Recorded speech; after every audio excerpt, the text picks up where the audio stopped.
내 여자가 된 젊은 장모님 비밀 사연 보내드려요. 오늘도 저와의 비밀스런 시간을 보내면 여자가 된 것 같다며 감동의 눈물을 흘리시는 장모님. 안녕하세요, 형부들. 썰처제예요. 구독과 좋아요 꾹꾹 눌러주실 거죠? 썰처제를 구독해주시는 형부. 사랑해요. 안녕하세요. 30대 후반의 남성입니다. 저에게는 1년 전부터 비밀스러운 여자친구가 생겼습니다. 여자친구는 다름 아니라 저의 장모님입니다. 낮에는 장모님, 밤에는 여자친구가 되어주는 예쁘고 귀여운 우리 장모님.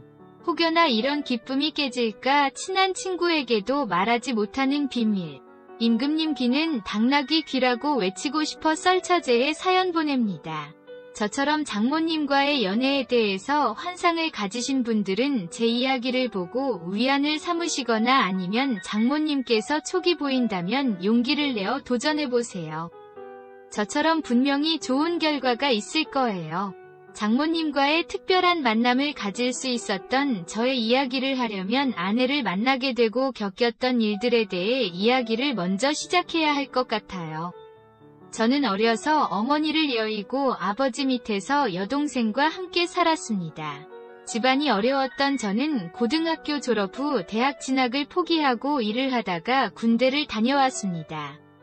군대에서 선임과 후임들이 다들 대학교 출신이었고 돈만 생각하며 진학을 포기했던 저는 대학교를 꼭 나와야겠다는 생각에 제대 후에 주경야독으로 공부를 하며 몇 년 뒤 지방대에 장학생으로 합격을 했고 그래서 20대 후반이 되어서야 졸업을 하고 취직을 할 수 있었습니다. 학교를 다닐 때도 우수 성적 장학금을 받기 위해 공부도 하고 과외 아르바이트를 하느라 연애를 전혀 생각하지도 못했습니다. 부끄럽지만 아내 전에는 누구를 사귀어 본 적도 없었고 단둘이 밤을 지새워 본 적은 한 번밖에 없었습니다. 취직을 하고도 하루빨리 회사에서 인정받고 전세금이라도 구하고 싶어서 연애를 시도해볼 생각도 못했습니다. 그렇게 몇 년 동안 꾸준히 차곡차곡 모으니 회사 주변에 괜찮은 아파트 전세금을 마련할 수 있었고 이제는 슬슬 여자를 만나 결혼을 하고 싶은 마음이 생기더군요. 주위에서 몇 번이 소개팅을 해주었지만 그동안 여자와 연애를 해본 적이 없던 저에게는 여자와 단둘이 만나 이야기하고 연애를 하는 게 쉽지만은 않았습니다. 그 중에 한 명과는 정말 잘 될 뻔한 적이 있었고 사귀자고 이야기를 하기 전에 술에 취해 하룻밤을 같이 보낸 적이 있었습니다.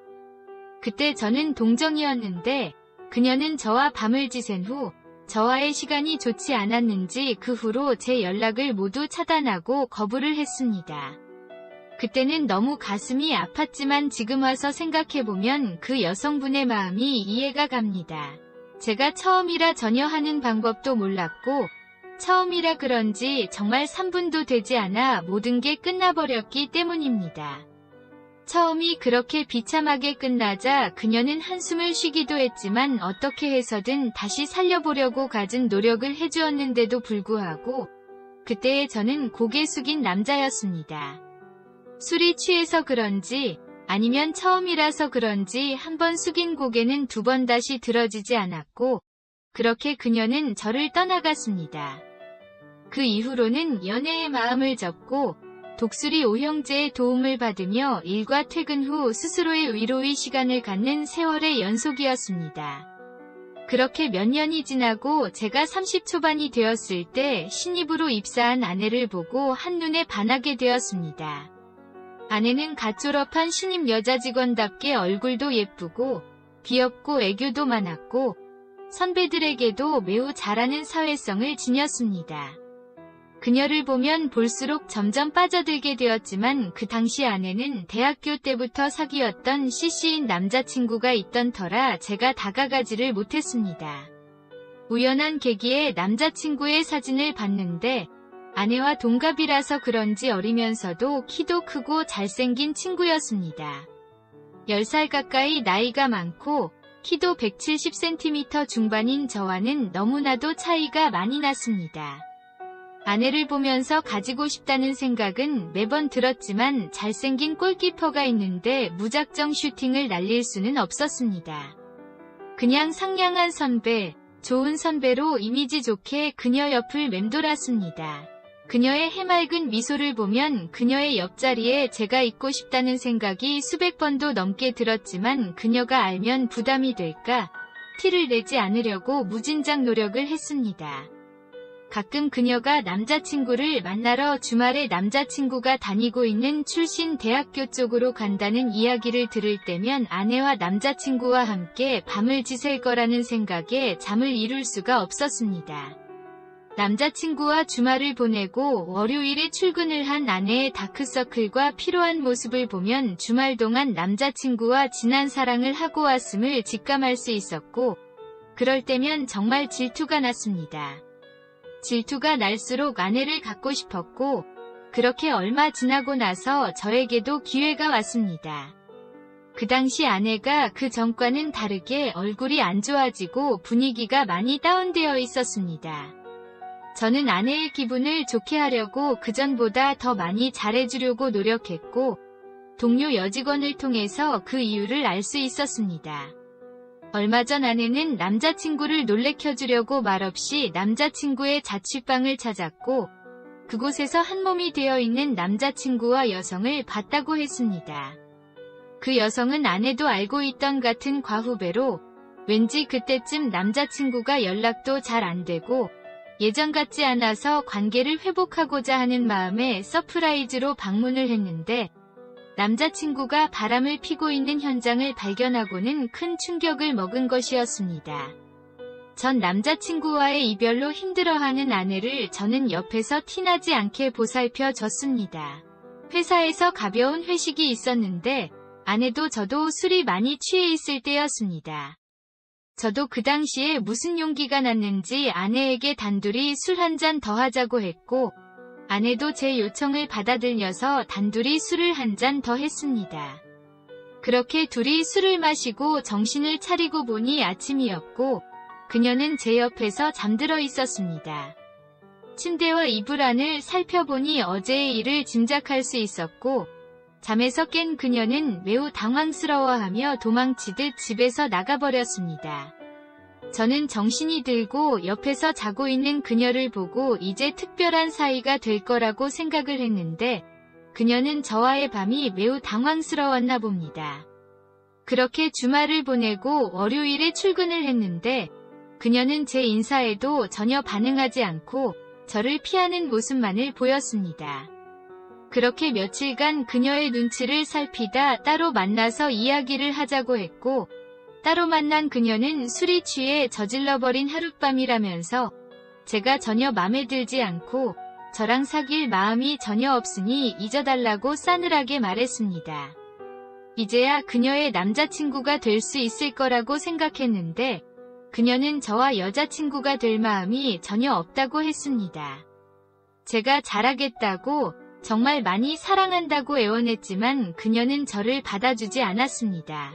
실연을 당하고 몇 날 며칠을 술로 지새면서 그녀를 잊기 위해 노력했습니다. 그렇게 몇 주가 흘렀고, 저에게 인사조차 하지 않던 그녀가 다급한 목소리로 저에게 만나자고 했습니다. 그녀가 말한 카페로 나갔을 때 그녀는 울고 있었고, 의자에 앉자마자 테스트기를 꺼내며 이제 어떻게 할 거냐며 울기 시작했습니다. 저는 처음에 테스트기를 보고도 무슨 말을 하는지 알지 못했는데, 생각을 해보니 그날 밤 우리 사이에 아이가 생긴 것을 알게 되었습니다. 저는 당황스럽기도 했지만 한편으로는 기분이 좋기도 했습니다. 병원에 가서 조치를 해야겠다는 그녀를 어르고 달래서 결국은 결혼을 하기로 했습니다. 결혼 준비를 하면서 알지 못했던 것들이 많다는 걸 알았습니다. 그녀는 아버지가 몇 년 전에 돌아가셨다는 점, 그리고 지금 같이 살고 있는 어머니는 중학교 때 아버지가 재혼하신 새엄마라는 점, 그리고 아내는 직장에서 봐왔던 사회성 좋은 여자가 아닌 철이 없고 자신만을 아는 여자라는 점입니다. 결혼식을 준비하면서 정말 무수히도 많이 싸웠습니다. 아니 싸웠다라는 말보다는 제가 혼이 났습니다. 제 의견을 말하면 말도 안 되는 소리를 한다며 혼이 났고, 혼이 날까봐 아내의 말이 맞다고 맞장구를 쳐주면 생각 없이 성의 없이 대답한다며 혼이 났습니다. 장모님이 말하시기에도 아내는 철부지이고 자신만 아는 이기주의적인 면이 있다고 했는데, 회사에서는 그런 모습을 철저히 숨기고 가면을 썼던 것이었더라고요. 그래도 사랑하는 아내를 위해서 뱃속에 있는 아이를 생각하면서 아내의 기분을 맞추려고 정말 노력 많이 했습니다. 아이를 낳아서 엄마가 되면 좀 달라질 줄 알았는데, 아들을 낳고는 아내는 아들만 바라보며 저를 정말 등한시했습니다. 매번 혼이 나서 그런지 저는 아내에게 주눅이 들었고, 그런 모습을 보는 장모님은 저를 정말 친아들처럼, 친동생처럼 잘해주었습니다. 그때부터였던 것 같습니다. 장모님이 여자로 보이기 시작한 게 말이에요. 아들을 낳고 나서 몸을 푼 후 몇 번 아내와 관계를 시도한 적이 있습니다. 하지만 아내와 하나가 되는 순간마다 아내에게 혼이 났던 게 떠올랐고, 주눅이 든 저는 힘없이 작아지고 말았습니다. 그럴 때마다 아내는 저를 더 혼내기 시작했고, 그럴수록 저는 더 초라해졌습니다. 몇 번의 시도 후에는 아예 시도조차 못하게 차단하는 아내였습니다. 그저 저는 돈 벌어다 주는 기계 같은 대우를 받으며 퇴근 후에도 식은 찬밥에 장모님께서 만들어주신 김치 몇 가지의 밥을 먹을 정도였습니다. 그래도 하나 좋았던 점은 장모님이 우리 집 근처 아파트에서 살고 계신데 가끔씩 오셔서 맛있는 것을 해주시던지, 아니면 주말에 장모님 댁에 갈 때면 진수성찬을 해주시고 술도 함께 마셔주셨습니다. 아내는 아들을 낳고는 술을 아예 끊은 상태라서 집에서 술을 마실 때는 혼자 마시기도 했고, 아들 보는데 술을 마시나며 구박을 받았던 상황에서 아들이 잘 때 거실에 쓸쓸히 앉아 TV를 보며 혼술을 했었는데, 장모님은 저와 늦은 시간까지 술잔을 기울여 주었습니다. 장모님과의 대화는 정말 즐거웠습니다. 아내와의 이야기는 단절된 지 오래였고, 대화도 다 아들 이야기와 주위 아줌마들 이야기였습니다. 어떤 집은 남편이 얼마를 번다고 하기도 하고, 무슨 백을 사주고 해외여행도 시켜준다며 대놓고 뭐라 하지는 않았지만 은근히 비교를 하는 말뿐이었습니다. 하지만 장모님과의 이야기는 달랐습니다. 좋아하던 가수 이야기, 재미있는 드라마 이야기, 그리고 좋아했던 영화 이야기. 장모님과 저는 띠동갑 이상 차이가 났지만 그래도 통하는 부분이 많았고, 장모님도 저와 케미가 맞는다며 좋아했습니다. 장모님과 특별한 사이가 된 것은 코로나가 풀리고 얼마 되지 않을 때였습니다. 아내는 아들 친구 엄마들이랑 몇 명이서 필리핀으로 4박 5일간 여행을 가겠다고 했습니다. 외벌이라 빠듯한 살림에 말리고 싶었지만, 아쉬운 소리라도 한 번 하면 또 혼나는 걸 알기에 다녀오라고 했습니다. 게다가 혼자서 집에서 편하게 혼술을 할 수 있다는 생각에 기쁜 마음이 들기도 했습니다. 토요일 새벽 몇 시간을 운전해 아들과 아내를 인천공항에 내려다주고 다시 집에 돌아왔습니다. 허기가 져서 냉장고를 열었는데, 아내는 며칠간 집을 비움에도 불구하고 역시나 아무것도 해놓지 않았더군요. 라면 하나 끓여서 소주 한 병과 함께 낮술을 하는데 제 모습이 철양 맞아 눈물이 날 지경이었습니다. 새벽에 일어나 오래 운전을 하고 낮술을 해서 그런지 깜빡 잠들었던 저는 초인종 소리에 일어났고, 문 앞에는 두 손 가득 보따리를 들고 있는 장모님께서 서 계셨습니다. 장모님은 며칠간 혼자 있는 저를 위해 밑반찬을 몇 가지 해오셨습니다. 거실에 놓여있던 라면 냄비와 소주병을 보며 애처로운 눈빛으로 저를 보시고는 가지고 온 재료들로 저녁을 준비하시기 시작했습니다. 장모님은 마법이라도 부린 듯 짧은 시간에 뚜딱뚜딱 진수성찬을 차려셨고, 간만에 집에서 먹는 따뜻한 밥을 먹고 가슴이 메었습니다. 저녁을 먹고 과일까지 깎으신 장모님과 제가 아끼고 아끼던 양주를 대접해드리고 싶었습니다. 친구에게 선물 받은 고가의 술인데 그동안 혼자 마시기 아까워 모셔둔 술이었는데, 이렇게까지나 지극정성으로 저를 대해주시는 장모님에게 대접을 해드리고 싶었습니다. 장모님도 술을 좋아하시는 분이기도 했고 술의 가격을 들으니 구미가 당기시는지 좋아하셨습니다. 그렇게 장모님과 양주를 마시며 이런저런 이야기를 하다 둘 다 얼큰하게 취했을 때였습니다. 장모님은 저와 아내의 사이가 걱정된다며 관계가 괜찮냐고 물어봤고 저는 술김에 아내와 밤을 보내지 않은 지 몇 년이 됐다고 말씀드렸습니다. 장모님은 깜짝 놀라시면서 아내는 그래도 가끔씩 함께 밤을 보낸다 하여 걱정을 안 했는데 제 이야기를 듣고는 제가 그동안 여러모로 힘들었겠다며 저를 다독여 주셨습니다.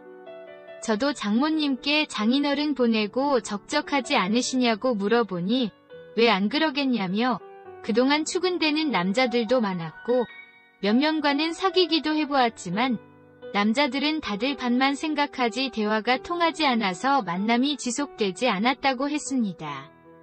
그러면서 저와는 대화도 잘 통해서 좋다고 하셨고 저는 그 말에 용기를 내어서 장모님과 밤의 대화도 잘 통하는지 보고 싶다고 했습니다. 제 말에 장모님은 조금 당황하신 내색이었지만 장모님도 저와 밤의 대화를 해보고 싶은 생각을 한 적이 있다며 저의 요청에 응해주셨습니다. 장모님과의 밤의 대화는 낮의 대화보다 잘 통하고 강렬했습니다. 아내의 성격에 주눅 들어서 고개 숙인 남자였던 저는 장모님의 이끌어줌의 대화가 술술 풀렸고 장모님은 때로는 조용하고 때로는 괴성을 지르며 저와 대화를 이어나갔습니다.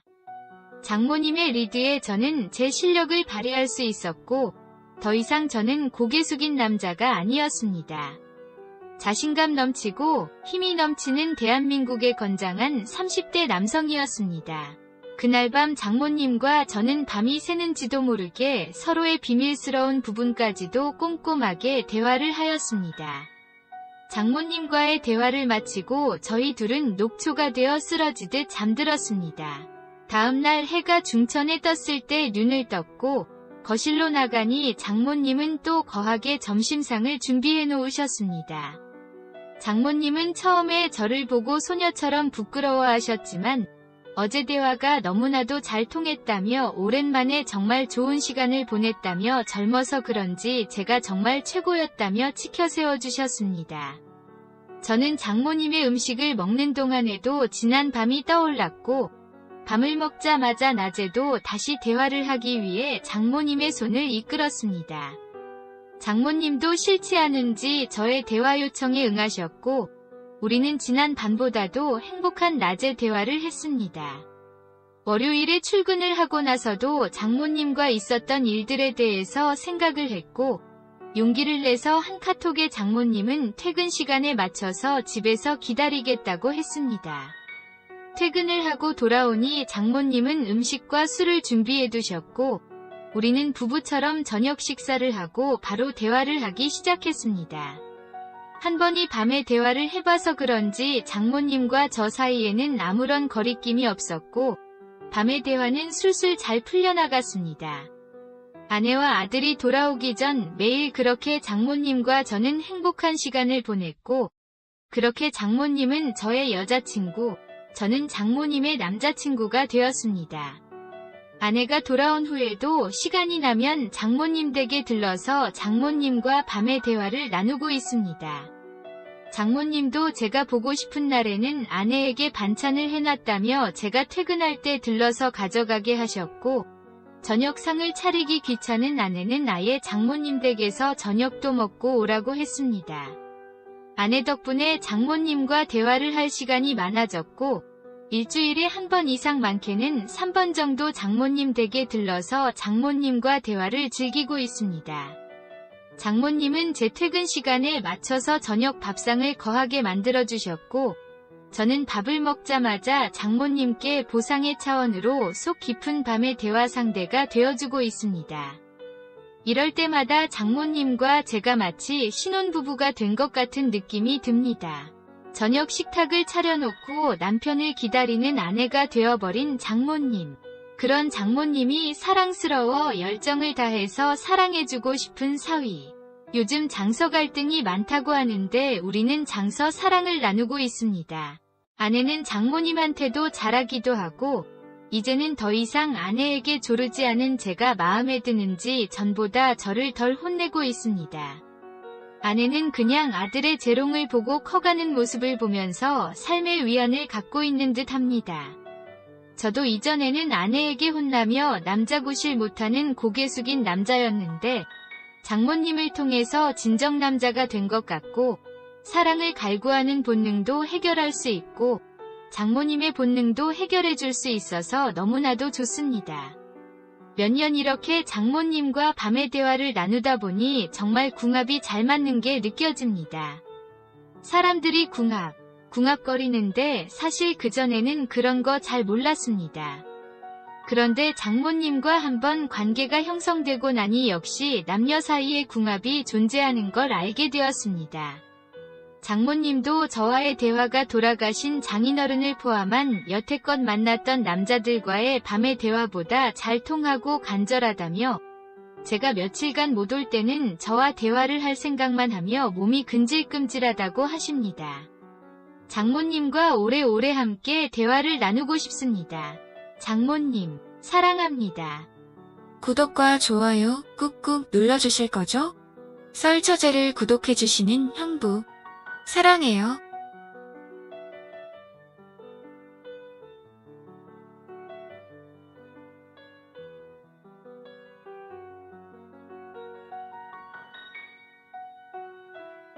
나는 아내와 함께 작지만 안락한 아파트에서 살고 있었다. 매일 아침 커피 향이 가득한 주방에서 아침 식사를 함께하고 퇴근 후에는 소소한 일상을 나누며 행복한 시간을 보냈다. 아직 자녀는 없었지만 우리는 서로를 의지하며 살았다.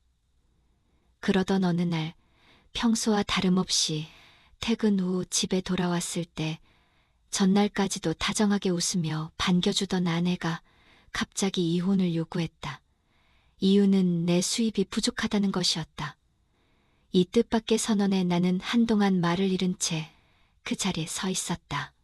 나는 평범한 회사원이었지만 우리 부부가 합리적으로 생활하기에 충분한 안정적인 수입이 있었다. 매달 꾸준히 저축도 하고 있었고 작지만 의미 있는 여행도 다닐 수 있었다. 아내가 최근 파트타임 일을 구하고 싶다고 했을 때도 나는 그녀의 선택을 전적으로 지지했다. 그런데 갑자기 아내는 당신이 능력이 부족하니까 내가 어쩔 수 없이 일을 해야만 하는 거잖아. 사실 나는 어릴 때부터 행복한 전업주부가 되는 게 꿈이었다고. 하지만 당신 때문에 그 꿈조차 포기해야 하잖아 라며 날카롭게 비난했다. 당황스러웠지만 나는 여전히 아내를 깊이 사랑했다. 우리의 결혼 생활 동안 힘든 순간도 있었지만 그때마다 서로를 위로하며 이겨냈다. 우리가 아이를 갖지 못해 아내가 우울해할 때도 나는 늘 우리 둘이 검은 머리 팥불이 될 때까지 서로를 사랑하며 살 수 있다면 그것만으로도 충분하지 않을까. 우리는 서로가 있잖아라며 진심을 다해 위로했다. 이렇게 갑작스럽고 차가운 방식으로 우리의 관계가 끝나버리는 것을 받아들일 수 없었다. 나는 단호하게 우리 관계 회복을 위한 대화를 요청했다. 부부 상담을 받거나 잠시 시간을 두고 천천히 생각해보자고 제안했다. 하지만 아내는 더 충격적인 고백을 이어갔다. 사실은 내가 진정으로 사랑하는 사람이 새로 생겼어. 우리는 처음 만난 순간부터 서로에게 강하게 이끌렸어. 마치 운명처럼 느껴질 정도였다니까. 그와 함께 있으면 심장이 두근거리고 모든 것이 새롭게 느껴져. 이제 나는 당신에 대한 애정이라곤 전혀 없어. 아내는 자신의 불륜을 당당하게 인정했고 그 순간 내 마음속의 깊은 슬픔은 서서히 분노로 변해갔다. 아내는 그 남자가 나보다 젊고 활력 넘치며 성공적인 회사를 운영하면서 주식으로도 큰 수익을 올리는 사업가라고 자랑했다. 그녀의 눈은 그 남자를 이야기할 때마다 반짝였고 마치 이미 성공한 사모님이라도 된 듯 거만하게 말했다. 당신 같은 남자하고 비교하기에는 너무 대단한 사람이에요. 그 남자는 당신과는 차원이 다른 사람이에요. 그 사람과 당신을 비교하는 것 자체가 그분께 죄송할 정도예요. 이해하시겠죠? 나도 당신에게 이렇게까지 말하고 싶진 않았지만 내가 하는 말 똑똑히 알아듣고 이혼하는 게 좋겠어요. 아내는 마치 정신 나간 사람처럼 상간남을 치켜 세우고 있었고 나는 그런 아내의 모습에 환멸을 느꼈다. 그러곤 아내는 우리의 결혼 생활까지 미친 듯이 비난하기 시작했다. 매일같이 반복되는 밥하고 집안이라는 게 정말 너무너무 지겨워. 이런 식의 단조로운 생활은 내가 꿈꾸던 삶이 아니야. 하지만 실상은 완전히 달랐다. 아내는 거의 요리를 하지 않았고 주말은 항상 외식이었으며 평일에도 대부분 내가 퇴근 후 저녁을 준비했다. 청소와 빨래도 내가 전담했다. 그녀는 주로 친구들과 카페에서 시간을 보내거나 쇼핑을 하며 지냈다. 당신이 돈을 이렇게 적게 벌어오니까 내가 갖고 싶은 물건이 있어도 마음 편하게 살 수가 없잖아. 친구들은 다 명품백을 메고 다니는데 나만 이렇게 살아야 하다니. 그러나 사실 나는 매년 그녀가 원하는 모든 것을 사주었다. 고가의 명품 지갑과 액세서리, 한정판 화장품 세트, 고급 피부관리실 회원권, 해외여행까지. 반면 나는 몇 년 된 구두를 신었고 작년에는 10,000원짜리 티셔츠 3장을 산 것이 전부였다. 내 옷장은 점점 더 초라해져 갔지만 나는 아내의 행복을 위해 기꺼이 감수했다. 사실 아이 문제도 우리가 진심으로 노력했다면 가질 수 있었을 텐데 시간이 갈수록 당신과는 아이를 가지고 싶지 않더라고. 솔직히 말하면 당신의 아이를 낳고 싶지 않았어. 아내가 뱉은 이 말이 나에게 가장 큰 상처였다. 우리는 회사에서 처음 만났다. 내가 근무하던 부서에 그녀가 파견 직원으로 왔고 내가 업무를 가르쳐주는 담당자였다. 당시 나는 순수하게 업무적인 관계만 생각했는데 오히려 그녀가 적극적으로 다가왔고 매일 커피를 타주거나 퇴근 후 저녁 식사를 함께 하자고 제안하면서 자연스럽게 연인이 되었다. 그때만 해도 그녀의 눈빛은 순수했고 우리의 사랑은 진실해 보였다. 결혼 전 아내는 나와 적극적으로 결혼을 원했고 매일같이 결혼 이야기를 꺼내며 행복한 미래를 그렸다.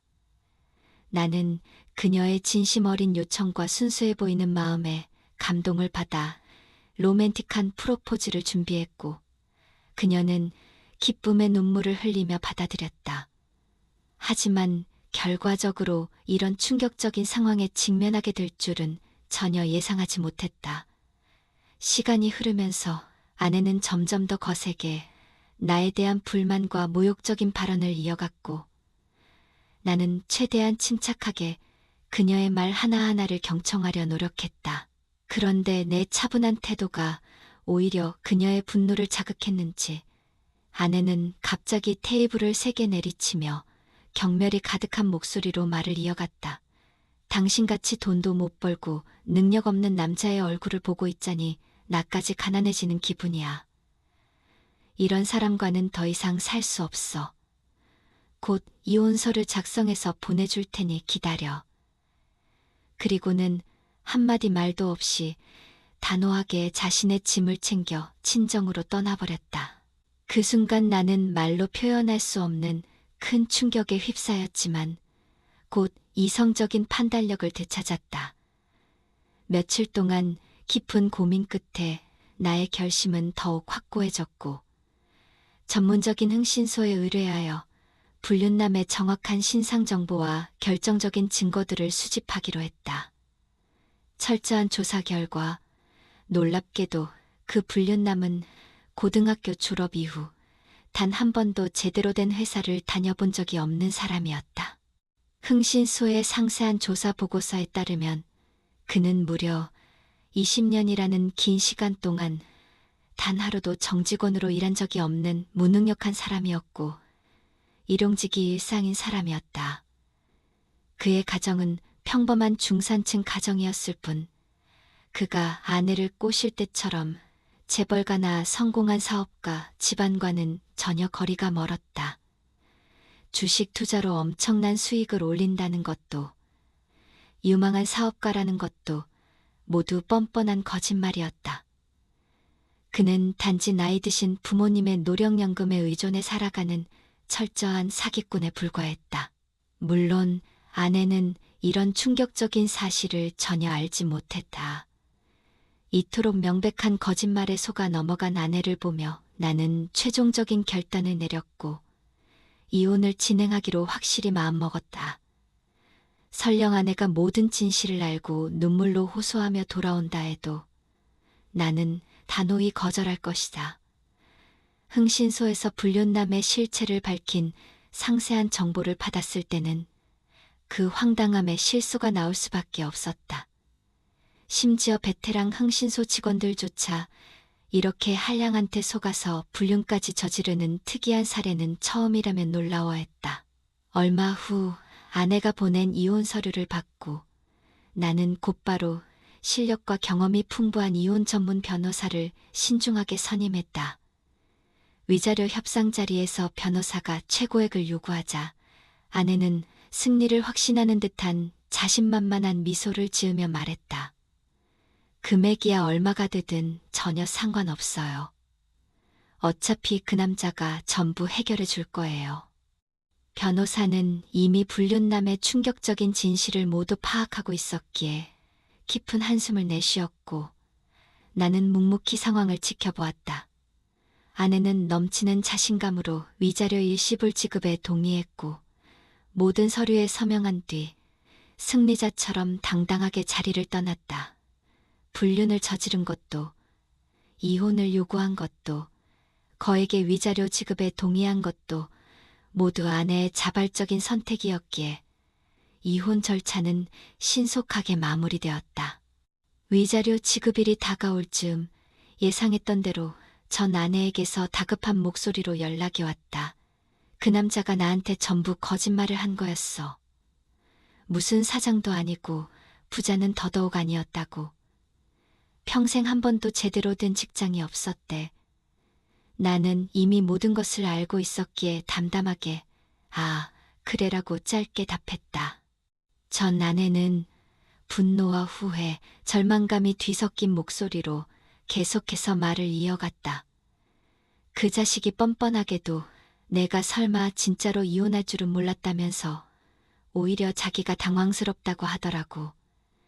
그리고는 죄책감은커녕 미안한 기색조차 없이 자기는 원래부터 백수였고 평생 정식으로 취직한 적도 없으며 지금도 부모님과 함께 살고 있다고 태연하게 고백하는 거야. 심지어 나한테 멋있어 보이고 싶어서 거짓말을 했다고 당당하게 말하더라니까. 결국 전 아내는 그동안 참아왔던 모든 속마음을 꺼내고 말았다. 충격적인 진실 앞에서 불륜남은 오히려 뻔뻔하게 이렇게 말했다고 한다. 내가 나를 위해 여기까지 올 정도로 좋아할 줄은 정말 몰랐어. 진심으로 고마워. 돈이 없는 건 사실이지만 우리 앞으로 우리 부모님 집에서 함께 살면서 행복하게 지내자. 이런 황당하고 무책임한 제안에 전 아내는 즉각적으로 관계를 끊겠다고 선언했고 곧바로 나에게 연락해왔다. 이제 와서 깨달았어요. 내가 진정으로 사랑하는 사람은 당신이었어요. 우리 다시 처음부터 시작하면 안 될까요? 얼마 전까지 이혼을 요구하며 독서를 퍼붓던 그녀의 돌변한 태도를 보며 나는 단호하고 차가운 목소리로 대답했다. 당신과 다시 만나는 일은 이 세상에서 절대로 없을 거야. 그리고 다음 달 말까지 위자료는 반드시 일시불로 입금해. 이 말을 끝으로 나는 더 이상의 대화를 거부하고 통화를 종료했다. 그 후에도 끊임없이 이어진 연락 시도에도 나는 단 한 번도 응답하지 않았다. 그러던 중 전혀 예상치 못하게 전 아내의 부모님이 직접 찾아오셨고 대화를 나누어 보니 최근에야 딸의 충격적인 이혼 소식을 전해 들으셨다고 했다. 전 아내는 이혼이 마무리될 때까지 친정에서 지내며 부모님께 내가 해외 장기 근무 중이라는 거짓말을 했다. 자신의 불륜 사실이 들통날 것이 두려웠기 때문이다. 그녀는 부모님의 신뢰를 악용하며 평소와 다름없이 행동했고, 때때로 해외에서 온 가짜 선물까지 준비하며 완벽한 연기를 이어갔다. 하지만 불륜남의 정체가 백수라는 충격적인 사실이 밝혀지고 막대한 위자료 지급일이 임박하자 전 아내는 결국 부모님께 모든 진실을 털어놓을 수밖에 없었다. 그녀는 눈물을 흘리며 나와의 재결합을 도와달라고 간청했지만 딸의 충격적인 불륜과 이혼 소식에 격분한 부모님은 단호하게 그녀의 짐을 현관 밖으로 내던지며 부모 자식 연을 끊겠다고 선언했다. 평생 부모님의 무조건적인 지지를 당연하게 여겼던 전 아내는 이 상황에 완전히 패닉에 빠져 위자료라도 대신 지불해 주세요라며 절규했다. 그러나 부모님은 그녀의 애원을 철저히 외면한 채 등을 돌렸고 이후 딸의 소식을 전혀 듣고 싶어 하지 않으셨다. 얼마 후 부모님이 나를 찾아와 딸의 잘못을 진심으로 사과하시며 위자료 대신 현금이 든 봉투를 건네셨지만 나는 확고히 거절했다. 전 아내는 부모님마저 등을 돌린 후 한동안 소식이 끊겼다. 그러다 우연히 그녀의 절친한 지인과 연락이 닿아 근황을 듣게 되었는데 갈 곳을 완전히 잃은 전 아내는 결국 불륜남의 집으로 들어갔다고 한다. 이혼 과정에서 재산 분할이 이루어졌음에도 평소 명품과 고가의 화장품, 사치스러운 식사 등으로 인해 남은 재산이 거의 없었던 그녀에게는 불가피한 선택이었을 것이다. 그곳에서 전 아내는 상상을 초월하는 고초를 겪고 있었다.